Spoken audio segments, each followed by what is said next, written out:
Kolkata murder और rape case मामले में आज फिर सुप्रीम कोर्ट में सुनवाई हो रही है और इस दौरान सुप्रीम कोर्ट ने हड़ताली डॉक्टरों से कहा है कि वो काम पर वापस लौट जाएं। सुप्रीम कोर्ट ने कहा कि लोग परेशान हो रहे हैं। सीजीआई ने कहा कि मुझे भी बहुत सारी ऐसी मेल्स आई हैं, लोगों को आपकी जरूरत है, आप काम पर लौट जाइए, अगर जरूरत होगी तो हम आपको सुरक्षा देंगे।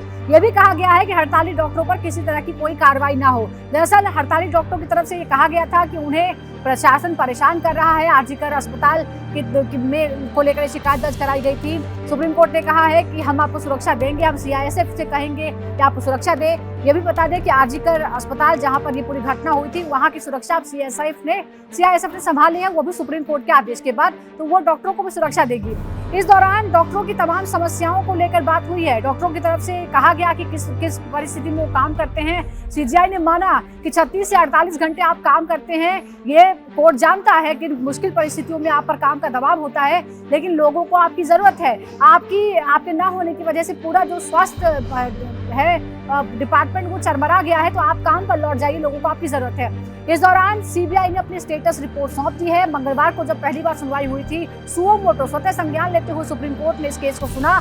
इस दौरान सीबीआई को कहा था कि अपनी स्टेटस रिपोर्ट दे। सीबीआई ने अपनी स्टेटस रिपोर्ट दे दी है, जिसे फिलहाल सुप्रीम कोर्ट पढ़ रहा है। उसमें क्या क्या पहलू आते हैं पता चल जाएगा, क्योंकि घटना के बाद सीबीआई को इस मामले को हैंडओवर किया गया था हाईकोर्ट की तरफ से, और सीबीआई इस पूरे मामले की जांच कर रही है। जानकारी के मुताबिक 25 लोग सीबीआई के रडार पर हैं, मुख्य रूप से आरोपी संजय रॉय और पूर्व प्रिंसिपल संदीप घोष से लगातार पूछताछ जारी है। उन पर शक है क्योंकि जो भी वो जवाब दे रहे हैं उससे सीबीआई अभी तक संतुष्ट नहीं हुई है, और इसीलिए उनसे लगातार पूछताछ हो रही है। क्योंकि इस पूरे मामले में एक अहम कड़ी वो है, क्योंकि सब कुछ उनकी निगरानी में हो रहा था, उन्हीं की निगरानी में ये पूरा मेडिकल कॉलेज अस्पताल चलता था। जब ये घटना हुई तो उनका फर्ज था कि वो उस पूरे एरिया को प्रोटेक्ट करें, सुरक्षित करें, इस मामले की रिपोर्ट करें। लेकिन बताया गया कि उन्होंने न सिर्फ उस जगह को ऐसे ही छोड़ दिया, एविडेंस जो नष्ट होने दिए, बल्कि उन्होंने इस घटना की रिपोर्ट करने से पहले एक बैठक भी की। उस बैठक में क्या हुआ था,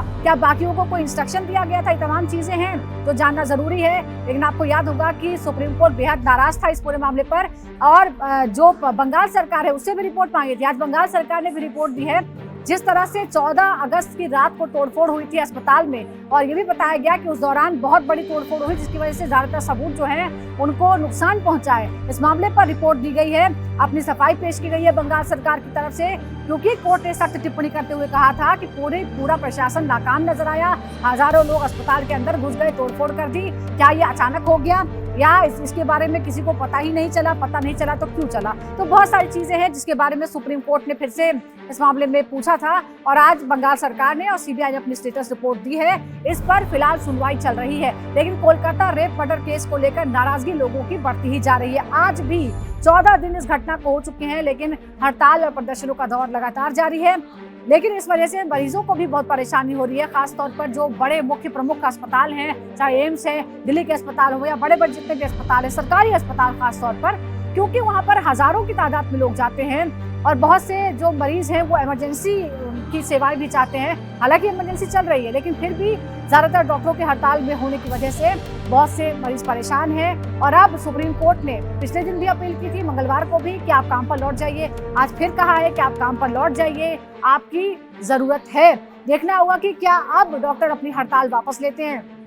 और इस बीच आपको यह भी बता दें कि डॉक्टरों ने सुप्रीम कोर्ट से कहा कि क्योंकि हम परेशान हैं इसलिए हम हड़ताल कर रहे हैं, हम न्याय की मांग कर रहे हैं। बंगाल सरकार ने कहा कि हम पर बेवजह आरोप लगाए जा रहे हैं, किसी तरह की कोई हमारी तरफ से कोई कमी नहीं हुई है, ये बताया गया है।